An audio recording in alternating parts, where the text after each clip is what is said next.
മാസമായിട്ട് ചെയ്തില്ല, കോടതി വിധിയെ ധിക്കരിച്ചിരിക്കുകയാണ്, അതുകൊണ്ട് എത്രയും പെട്ടെന്ന് പൈസ വാങ്ങിച്ചോണ്ട് ഇല്ല അയാളുടെ പണിഷ്മെൻറ്റ് കൊടുക്കണം എന്നുള്ള രീതിയിൽ അങ്ങ് കൊടുക്കും. അന്നേരം സ്വാഭാവികമായിട്ടും ആളുകൾ അത് കിട്ടുമ്പോഴത്തേക്കും ഈ 6 മാസത്തിൻ്റെ ഒരു 3 മാസമെങ്കിലും കൊണ്ട് വരും, അടുത്ത പോസ്റ്റിങ്ങിൽ വന്ന് അത് ചെയ്യും.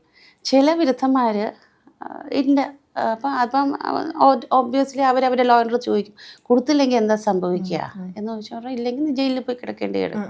പിന്നെ ഡീറ്റെയിൽസ് അറിയുമ്പോഴത്തേക്കും എനിക്ക് ഞാൻ കൊടുക്കില്ല, ഞാനകത്ത് കിടന്നിട്ട് വരാം, ഇപ്പോൾ ഒരു സംസാരം കൂടെ ഉണ്ട്, നല്ല ഭക്ഷണമാണല്ലോ അങ്ങനെയാ പറയുന്നത്, എൻ്റെ അകത്ത് കിടന്നാൽ നല്ല ഭക്ഷണമാണ്, അതുകൊണ്ട് ഇല്ല. അപ്പം അത് ചിലവർ ആ പോകുന്ന ഒരു സ്റ്റേജ് എത്തുമ്പോഴത്തേക്കും അവർ കൊടുക്കുമ്പം പൈസ കൊടുക്കും, ഫുള്ള് കൊടുക്കണമെന്നില്ല, പകുതി കൊടുക്കുമ്പോഴത്തേക്കും നമ്മളത് വേണ്ടാന്ന് വയ്ക്കും. ഇതിലൊരു പ്രശ്നം എന്താണെന്ന് വെച്ചാൽ, ഞാൻ വൈഫ് ആണ് ഈ കേസ് കൊടുക്കുന്നതെങ്കിൽ അയാളെ ഒരാഴ്ച ജയിലിലിടണമെങ്കിൽ അയാൾക്ക് അവിടുത്തെ ചിലവ് നമ്മളവിടെ കെട്ടിവെക്കണം. അതായത് നമ്മൾ ചിലവിന് കൊടുത്ത് അയാൾ ഒരാഴ്ച അതിൻ്റെ അകത്ത് ഇടണം. എന്തുകൊണ്ട് അങ്ങനെ ഒരു രീതി? അത് നമ്മുടെ നിയമത്തിൻ്റെ ഒരു വശമാണത്.